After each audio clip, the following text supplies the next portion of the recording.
뭐 몸통이야. 그 두 분이 누군지 알면서도 모르는 척하는 사람 아니겠습니까? 이거를 몰랐다. 당군 일의 최대의 무능한 행정가이고요. 그렇죠. 네. 이걸 알았다. 같이 감옥 가야죠.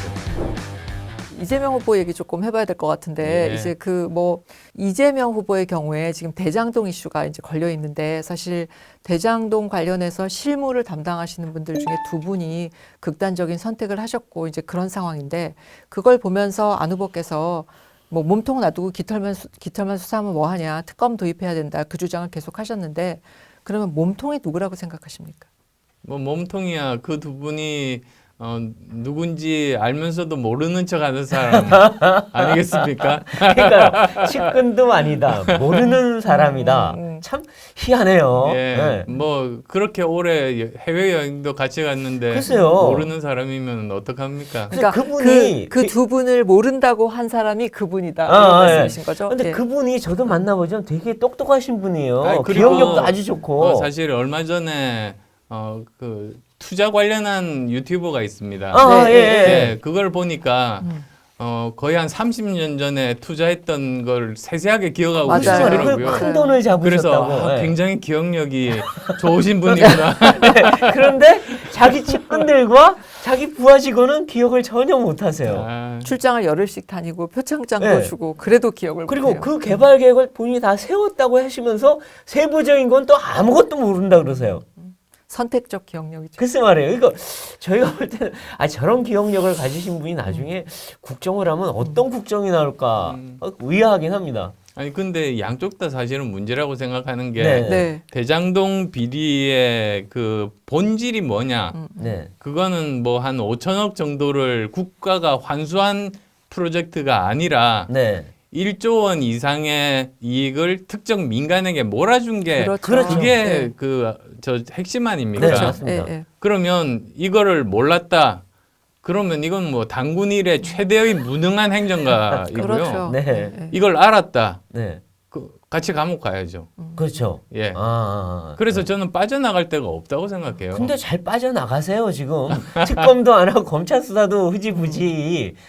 특검은 어떻게 되는 겁니까, 지금? 그냥 끝나는 건가요, 이제 이렇게? 그러니까 흐지부지? 지금은 굿캅, 배드캅 그런 전략을 하는 것 같습니다. 네. 사실 거대 양당의 후보 둘 다 서로 특검을 받겠다고 하고 네. 대신에 그 밑에 있는 그 국회의원들을 포함한 당들은 미적미적거리는 거죠. 그렇죠. 그래서 대선 후보는 너그럽고 큰 사람처럼 이렇게 쇼를 하고 네. 밑에서 알아서 다 막는 역할들은 네. 당들이 하고 그게 국민들이 모르겠습니까? 참 네. 보기가 안 좋은데 네. 저는 제일 걱정되는 것 중에 하나가 이대로 국민들이 진실을 모르고 투표장에 가서 찍을 수밖에 없잖아요. 그렇죠. 근데 만약에 당선된 분이 임기 중에 결정적인 증거가 나왔다.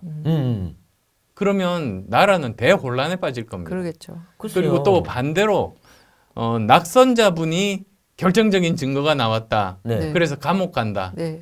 그러면 국민은 완전히 반으로 갈라져서 그러니까요. 심리적인 내전 상태에 돌입할 그러겠죠. 겁니다. 그래서 저는 그 둘 다 어떤 시나리오도 불행하니까 그걸 막기 위해서는 쌍특검을 해야 되고 네. 제가 지난번에 또 청와대에다가 대통령한테 직접 이야기한 것이 네. 국회에서는 어느 정도 그 법안 만들고 하는데 시간이 걸리는데 네. 지금 상설특검법에 의하면 그것 말고도 다른 방법 법무부 장관이 시행하는 방법이 네. 있거든요. 그건 금방 시행할 수 있으니까 지금이 또 늦지 않다 빨리 하자. 네. 2월 언제입니까? 그 대통령 후보 등록 전까지만 하면 되니까 네. 아직도 한 두 달 조금 안 되게 남아 있는 셈입니다. 그동안 지금까지 또 수사가 진척이 된 게 있지 않습니까? 네. 그걸 다 검찰이나 또는 공수처부로부터 넘겨받아서 네. 하자는 거죠. 네. 아니, 사실은 지금만 해도 한 달만 해도 충분히 수사할 수 있을 것 같아요. 근데 검찰도 안 하고 있고 꼭 깃털들만 뽑다 보니까 깃털들만 이상한 극단적인 선택을 하는 그렇죠. 희한한 상황이 가고 있는 것 같아요. 예. 근데 이런 식으로 그냥 방치하는 검찰은 뭐 권력 눈치 보기를 하고 있다고 생각하세요? 그게 검찰 개혁의 그 결과 아니겠습니까? 말로만 검찰 개혁이고 사실은 그렇죠. 검찰을 애완견으로 맞습니다. 만들어 버리니까 네. 검찰이 아무런 역할도 못 하고요. 네. 그리고 또 그 남부지검에 그 제가 제일 분노하는 것 중에 하나입니다. 남부지검에서 증권 범죄 그 합동 수사단을 없애버렸잖아요. 네, 그렇죠. 그래서 지금은 뭐 그 증권 또는 뭐 이런 머니 게임으로 네. 장난치는 사람들이 네. 가장 편하게 활개치는 세상이 됐어요. 아. 이런 게 어디 있습니까, 사실? 이재명 후보도 자기가 작전주에 투자하셨다고. 큰 돈 버셨다고. 예. 그러니까 검찰이 뭐 눈치 보기 하고 이런 게 아니라 아예 그냥 무능해져 버렸다. 그렇게 보시는 예, 거네요. 아예 네. 뭐 다 잘렸습니다. 네. 아, 네. 네. 근데 지금 이제 국민의힘으로 가보면 윤석열 후보 부인의 논란이 지금 굉장히 뭐 여러 가지 나오는데 그래서 윤석열 본인도 좀 뭐 사과 같지 않지만 어쨌든 사과를 했고 예. 부인도 직접 나와 사과를 했습니다. 근데 이런 사과로 그 허위 경력 부풀리기 이런 논란들이 부식됐다고 보십니까? 아니면 뭔가 더 추가적인 조치가 필요하다고 보십니까? 근데 그 부분은 국민들 판단에 맡기는 게 맞을 것 같습니다. 사실 사과라는 것도 그 사과의 내용과 태도의 진실성, 네. 네. 그 다음에 또 사과를 하는 그 시기, 그 다음에 또 사과를 한 이후에 과연 언행이 일치가 되는가, 네. 네. 이런 것들을 가지고 국민들께서 진정성이 있다 없다 판단을 하시거든요. 네. 아마 그걸 보고 국민들께서 판단하실 겁니다. 네. 그리고 이제 이 지금 그 양쪽 다 이재명 후보는 또 아들 논란이 있었고 여기 이제 윤석열 후보는 부인 논란이 있고 한데 아까도 얘기했지만 가족 검증 문제 사실 안 후보님도 옛날에 뭐 가족들에 대해서 여러 가지 공격을 받으셨잖아요. 예, 뭐 어디까지 해야 된다고 보십니까? 기본적으로 의혹이 있는 부분들에 대해서는 진실을 밝히는 노력이 필요하죠. 근데 그게 아니고 순전한 없는 사실을 지어내는 네거티브는 네. 그건 만약에 네거티브라고 한다면 그것에 대해서는 불이익을 정말 줘야 된다고 생각합니다. 네. 지난번 대선 때 어떤 일이 있었냐면 제 딸이 미국에서 태어난 미국 시민권자라고 그렇죠. 하고 예. 네. 아니 저 출생 증명서가 다 있는데 예. 저 병원에서 태어난 그 다음에 또 한국말을 못한대요. 네. 아. 그래서 좀 심했네요. 유튜브에서 한국말 잘하는 걸 보고는 그 말도 쑥 들어갔죠. 그렇죠. 네. 그리고 또 뭘 초등학교 때 무슨 조기 유학을 했다고 했나? 네. 그래서 제가 저 한국에 있는 그 초등학교 졸업장을 보여주니까 또 그렇고 네. 아니면 말고식이 저는 네. 가장 고약한 것 같습니다. 네, 네, 네.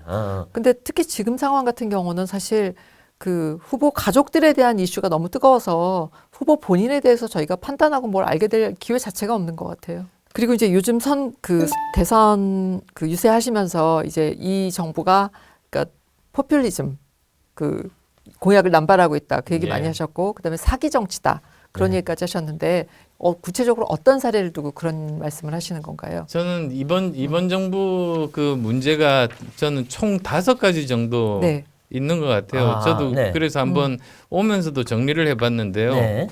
우선은 사실 무능한 정부, 네. 네.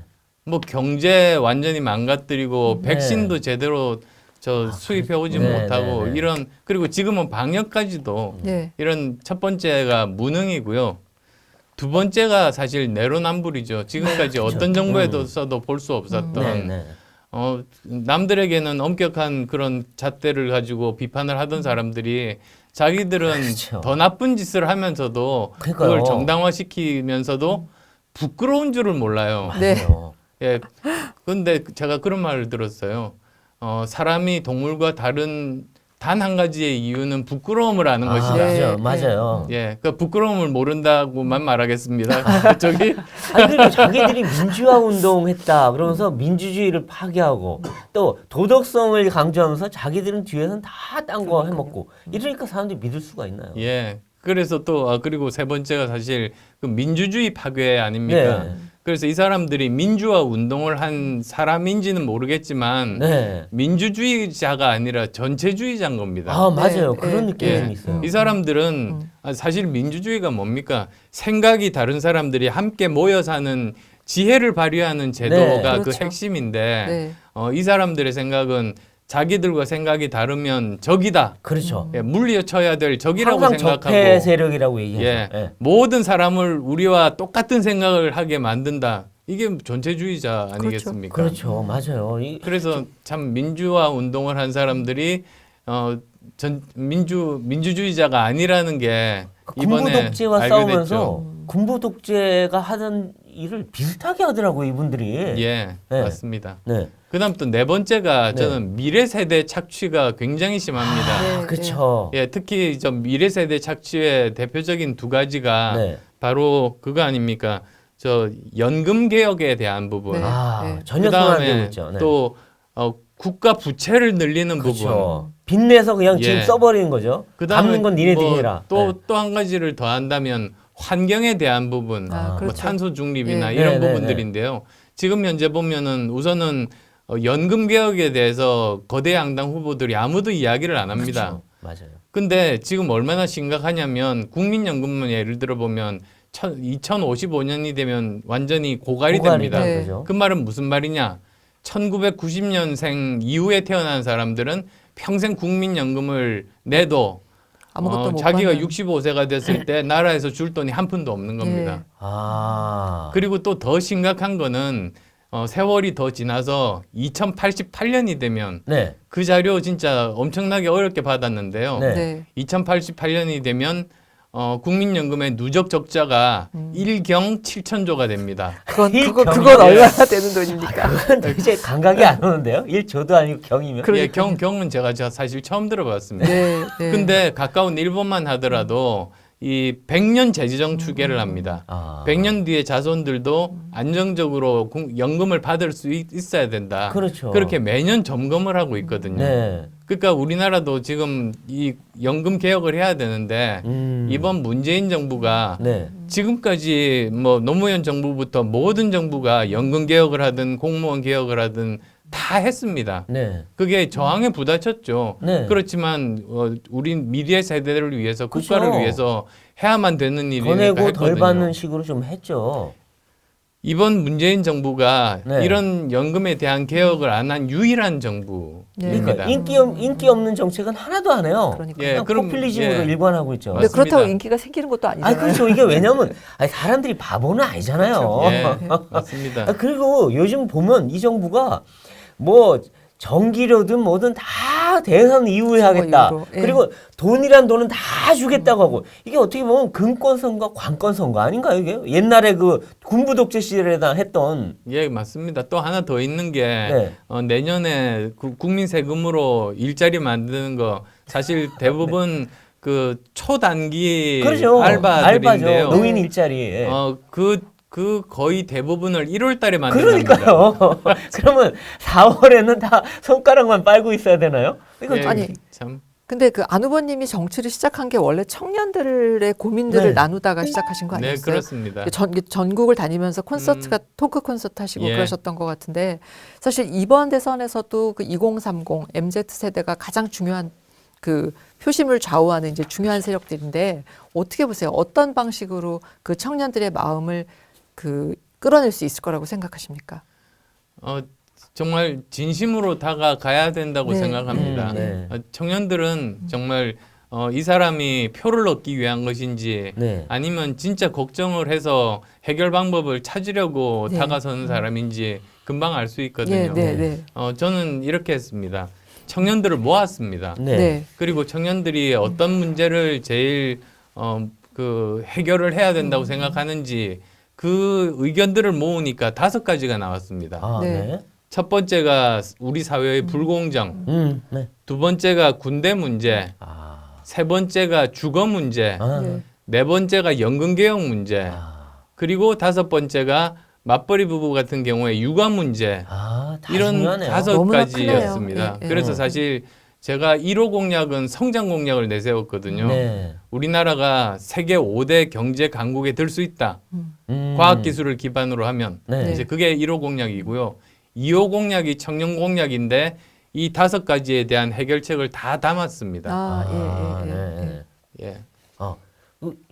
그러니까 청년들이 자기 일자리, 주거 다 중요하죠, 정말. 예. 근데 뭐 지금은 희망이 없다고 막 다들 그러니까 그러니까 뭐 제가 첫 번째 공약만 말씀드리면 청년들이 사회에 진출하면서 제일 먼저 부딪히는 불공정의 경험들이 대학 입시, 로스쿨, 의전원, 네. 취업 때입니다. 그래서 이런 부분들에 대해서 전부 저는 불공정한 부분들을 다 없애려고 해요. 그래서 네. 예를 들자면 대학 입시에서는 네. 수시 전면 폐지, 네. 대신에 전체 정원 중에 10% 정도는 사회적인 약자, 농어촌 예, 전형 예, 같은 예, 것을 예. 남겨두고 예. 또한 10% 정도는 그 특기자 전형, 예, 예. 여러 가지 그 뭐 운동이라든지 이런 특기자들이 네. 있지 않습니까? 나머지 80%에 대해서는 수능과 내신으로 하겠다 이렇게 한 겁니다. 하긴 수시가 도대체 제도가 너무 복잡해서 도대체 어떻게 들어가는지 알 수가 그렇죠. 없어요. 들어가고 예, 나서 그렇습니다. 알아요. 그리고 또 사실 시험 끝나고, 예. 수시가 어떻게 보면 뭐 미국 같은 데 보면 네. 이상적인 제도거든요. 네. 그 학생을 종합적으로 평가를 하고 네. 그냥 뭐 시험 하긴 시험 잘 보는 성적만 거 보는 건 이것만 아니긴 보는 한데. 건 아닌데 문제는 미국 같으면 서로 아는 사람이 면접관으로 들어오더라도 정말 냉정하게 평가를 하는 그런 문화가 돼 네. 있는 그런 나라 아닙니까? 네. 근데 우리나라는 이게 좁다 보니까 그렇지가 못해서 입학 사정관 분들이 이렇게 객관적으로 평가를 안 하는 그런 네. 경우들이 네. 생기니까 그게 또 문제이고 네. 그 다음에 또 여러 가지 스펙들을 쌓는 과정에서 네. 결국은 부모 찬스 네. 뭐잘 사는 집이 조국 전 장관 문제 스펙이 아니겠어요? 많을 수밖에 없으니까요. 네. 근데 거기는 또 일도 안 하고 스펙을 만들었으니 그러니까 이제 입시 제도 같은 교육 정책을 손을 대서 그 청년들이 갖고 있는 예, 그 그렇습니다. 불공정의 문제라든지 그런 것부터 해결하겠다 이제 예. 그런 말씀이신 거죠. 네. 그리고 또 뭐 법대 같은 경우도요. 네. 사실은 제가 이렇게 했습니다. 사시가 없어지면서 기회의 사다리가 줄었지 않습니까? 네, 그렇죠. 네. 그래서 지금 현재 로스쿨 제도를 유지하면서도 이걸 해결할 수 있는 네. 방법이 있을까를 우선을 찾았습니다. 그래서 네. 생각한 것이 로스쿨을 나오지 않더라도 일종의 자격 시험을 통과하면 로스쿨 졸업생들과 함께 변호사 자격 시험을 칠 수 있게 해주겠다. 그러면 약간 사시의 느낌이 조금 있네요. 그렇긴 그러면 네. 그게 사실은 사시 부활의 효과가 있는 셈이고요. 아. 만약에 로스쿨을 나오지 않더라도 실력 좋은 사람들이 더 많으면 그 사람들이 변호사가 더 많이 합격이 되는 거죠. 야, 그렇군요. 네. 그리고 그게 또 저는 그 이런 법률가 층의 그런 다양성을 만들어주는 그렇죠. 굉장히 저는 좋은 방법이라고 생각해서 네. 또 그 방법도 제안했습니다. 네. 근데 그러고 보니까 우리 정치펀치에서 공약 얘기를 이렇게 자세히 해본 적이 별로 없는 것 같아요. 워낙 좀, 예. 그리고 그리고 이왕 나오셨으니 네. 이 어쨌든 우리나라의 모든 문제점, 그다음에 이 정부의 실정 이런 거에 대해서 펀치 한 번만 날려주시죠. 이게 샌드백입니다. 네. 이걸 어떻게 하면 그냥- 됩니까? 그냥 제가 빵 치시면 됩니다. 서서 치면 넘어집니다. 너무 살살 쳐주세요. 돼요? 예. 오, 와, 아이고. 힘이 대단하십니다. 저 이번에 이제 문재인 대통령이 박근혜 전 대통령을 사면하면서 한명숙, 이석기, 그다음에 시위 관련자 자기 편은 다 사면 같이 했어요. 근데 예. 또 이명박 대통령 쏙 뺐습니다. 그래서 이제 이석기는 다시 감방에 집어넣고 이명박 전 대통령은 석방하라 이런 얘기를 하셨는데 이번 사면 예. 평가 좀 해주시죠. 말이 안 되는 거죠. 네, 사실 제가 처음에 주장을 한 거는 이겁니다. 네, 제가 사실 이렇게 두 분 지금 어떻게 지내시는지를 사람들을 통해서 알아봤습니다. 네. 근데 두 분 다 건강이 굉장히 안 좋으신 아주 안 거예요. 좋다 그러더라고요. 그래서 저는 형집행 정지를 건의를 했습니다. 네. 그건 뭐 대통령이 얼마든지 할 수 있는 것 그렇죠. 아니겠습니까? 그건 사실 대통령이 정치적 부담도 없고 네. 형집행 정지의 그 요건이 법률에 규정돼 있는데 네. 70세 이상 건강이 안 좋으신 분 이렇게 다 돼 아, 있습니다. 네, 네. 그 요건에 다 맞습니다. 네. 예, 그래서 만약에 사면이 부담이 된다고 하면 네. 그건 그 다음 대통령이 대통령의 결심과 국민들의 공론화를 거쳐서 결정하면 된다고. 네. 그런데 이 형집행 정지만은 네. 반드시 해야 된다고 그렇게 주장을 아, 했는데 네. 이번에 보니까 그 박근혜 대통령은 사면하고 네. 그리고 또 건강이 안 좋은 사실 이 형집행정지의 요건이 되는 네. 이 이명박 전 대통령은 그대로 놔두고 80세도 넘으셨는데. 예. 네. 그리고 오히려 사실 자기 편들을 다 이렇게 그렇죠. 뭐 가석방 내지는 사면을 했는데 글쎄요. 뭐 다 문제겠습니다만 사실은 이석기 씨 가석방은 말이 안 되거든요. 네. 예. 가석방 요건을 형법 제 72조에 정의를 해놨어요. 아, 네. 근데 거기를 보면 네.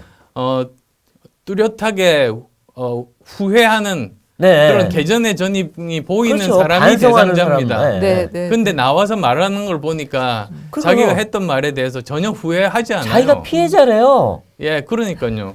그러면 그 사람은 법률에 의해서 가석방 요건이 안 되니까 그러니까요. 다시 집어넣든지 아니면 대통령이 직접 나와서 왜 이 사람이 가석방 대상자가 될 수 있는지를 국민 앞에서 설명하라 이렇게 요구했죠. 그러니까 이분이 재심 청구까지 하고 네. 끝까지 자기 죄를 인정하지 않았어요.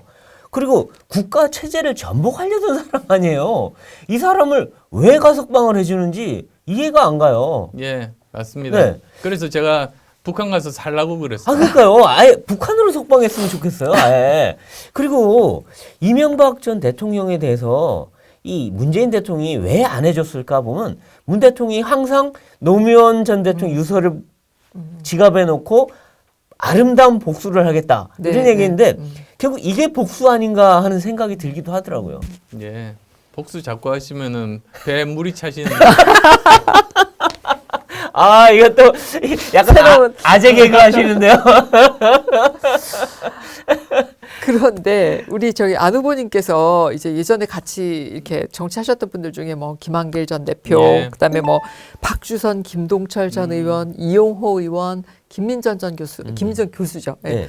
그분들이 다 지금 윤석열 캠프 쪽에 가 있단 말이에요. 예. 그래서 그 왜 그분들은 안 후보를 떠났을까? 그래서 용인술 내지는 뭔가 이렇게 인간관계 이런 거를 하는 데 있어서 약간 어려움이 있으신 거 아닌가 이런 추측들이 있거든요.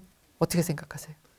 그러니까 뭐 어떤 의미에서는 우선은 뭐 제 부족함이 제일 큰 거 아니겠습니까? 네, 네, 근데 또 한편으로서는 이 3당의 어려움. 네. 아. 그러니까 꼭 이렇게 선거철이 되면은 당선 가능성이 아무래도 거대 양당이 많다 보니 네. 국민의힘으로 가는 분도 계시고 이번에 네. 또 민주당으로 가는 분도 계시고 네, 네. 그렇습니다.